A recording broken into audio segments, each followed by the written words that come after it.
What's up, guys? How y'all doing today? Uh, Tuesday, February 2nd. Hope you guys are having a good morning. Um, just a quick video. We'll go back over. This is, I think, Covert Narcissist Part 4.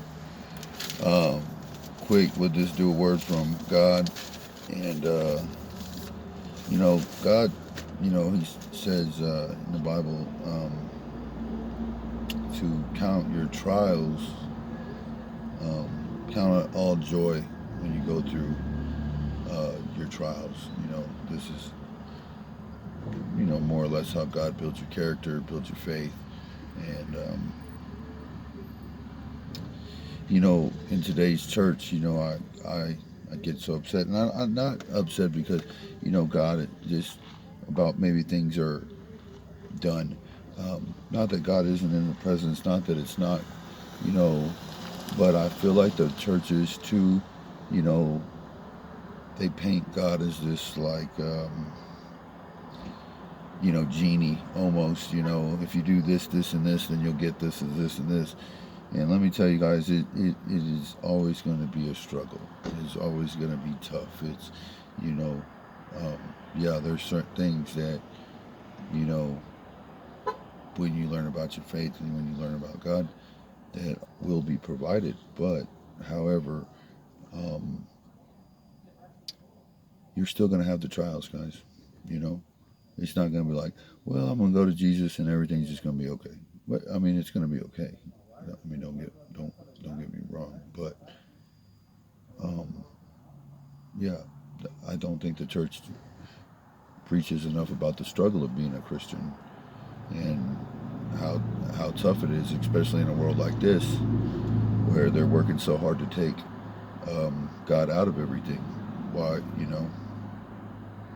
So, I mean, everything.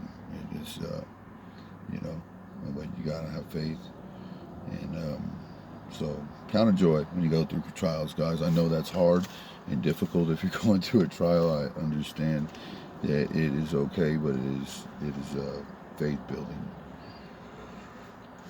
Whew. Excuse me. All right, covert narcissism.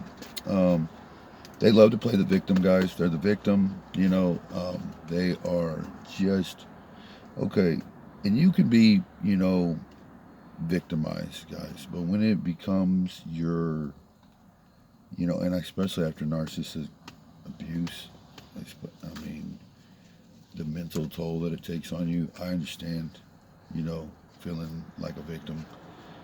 And that's all right for a season, maybe, guys, but I'm talking about people that everything throughout their whole life, it was someone else's fault.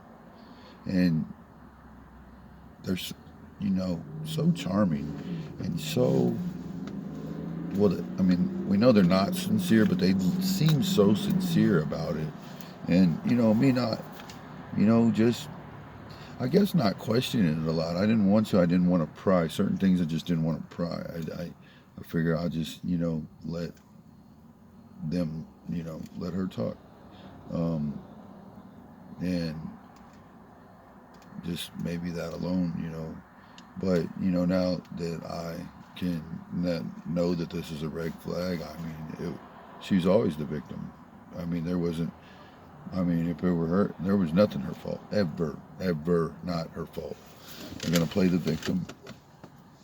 And what one of the worst things they do is they project their feelings of being inadequate, of not being good enough, of not having self-confidence. Self-confidence, guys, comes from within.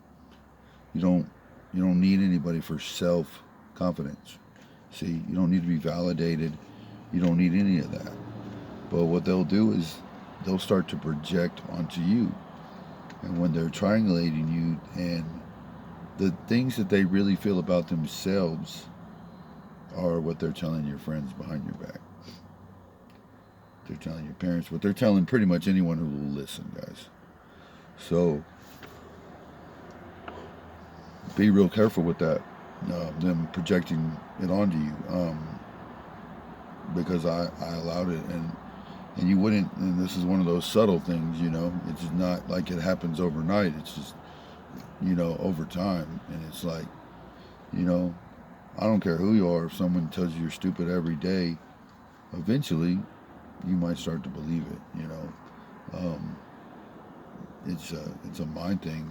Our life is perception, and it's perception through the lens of only we can uniquely see how we see it and why we see it like that. You know, just because you see it one way doesn't mean that's how everyone sees it. So, but they they don't take responsibility. Will not let you hold them accountable. I mean, for nothing. I mean, this can go from, you know, the really really, you know, difficult things in life to the really really easy things. I mean, just won't do it. It's crazy, you know.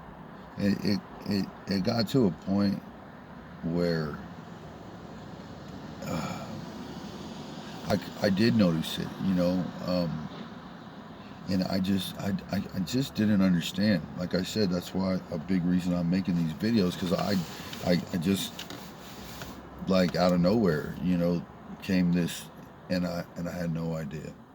And you're just thinking, well, you know, you really, oh, excuse me, um, you're really thinking, like, you know, like I said before, something's wrong, but what is it? Like, what is wrong with this person that they cannot, you know, take the kid to the barbershop, or, you know, go grocery shop? I mean, what 35, 40-year-old woman doesn't know how to go grocery shopping? And when I'm telling you, does not know how to go grocery shopping, I mean, honestly, from the bottom of my heart, does not know how to go grocery shopping. That's record breaking. So, um, with that being said, my friend is back, so I will see y'all later.